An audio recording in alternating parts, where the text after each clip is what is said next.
You ever been camping alone? I mean truly alone. No cell service, no other tents for miles. Just you, the fire, and the vast, dark expanse of the woods. That was me last fall, deep in the Smoky Mountains. I'd been planning this trip for months, a week of solitude, just hiking and clearing my head. I needed it. Life had been a lot. The first few days were pure bliss. Crisp air, the scent of pine, the quiet hum of nature. I set up camp in a spot I'd found on an old topo map, pretty isolated, nestled by a small creek. Perfect. Or so I thought. It started subtly, like a shift in the wind you can't quite pinpoint. The first night, I was just unwinding by the fire, watching the embers dance. I heard something. A distant whisper. Too faint to make out words, just a low, sibilant sound carried on the breeze. I chalked it up to the wind, or maybe an animal. The woods are full of sounds, right? The next night, it was closer. I was already in my sleeping bag, trying to read by headlamp. That's when I heard it again. Not a whisper this time, more like a soft, dragging sound outside my tent, like something being pulled slowly over fallen leaves. My heart hitched. I froze, listening. It stopped. I waited. Nothing. After about 5 minutes of holding my breath, I convinced myself it was just a branch falling or maybe a squirrel scrambling. But I didn't get much sleep that night. Every rustle sounded amplified. Day 3, I went for a long hike up to a ridge. The views were incredible, but even in the daylight, there was a feeling, an odd stillness in the air, like the forest was holding its breath. When I got back to camp, I noticed something that sent a shiver down my spine. My backpack, which I'd left leaning against a tree, was now lying flat on the ground, and my camp stove, which I'd carefully placed inside its case, was outside of it, a few feet away. I knew I hadn't left them like that. A bear? Maybe. But bears are usually looking for food, and there was nothing open. That evening, as twilight bled into night, the feeling intensified. I had a bigger fire going, trying to ward off the encroaching darkness.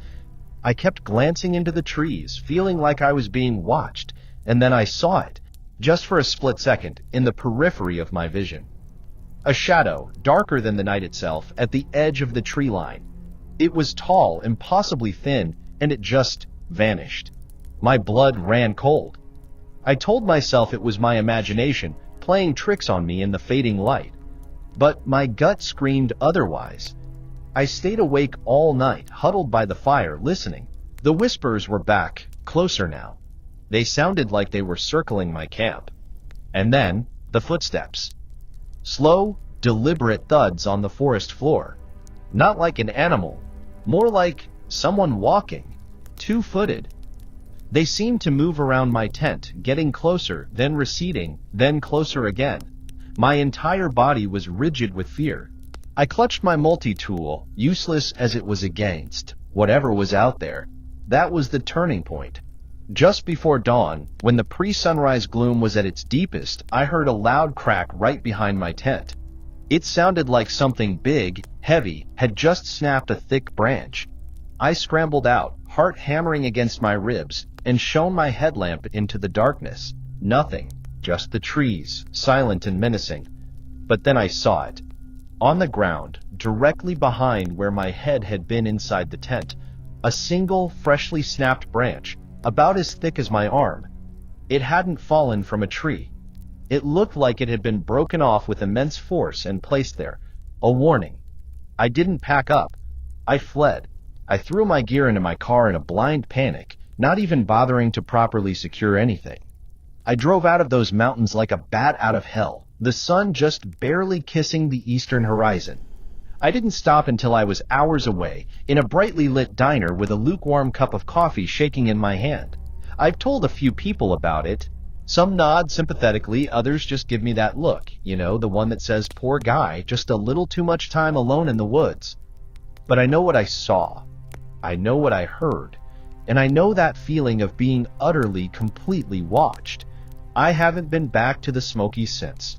And sometimes, late at night, when the house is quiet and the wind blows just right, I swear I can still hear that faint, distant whisper.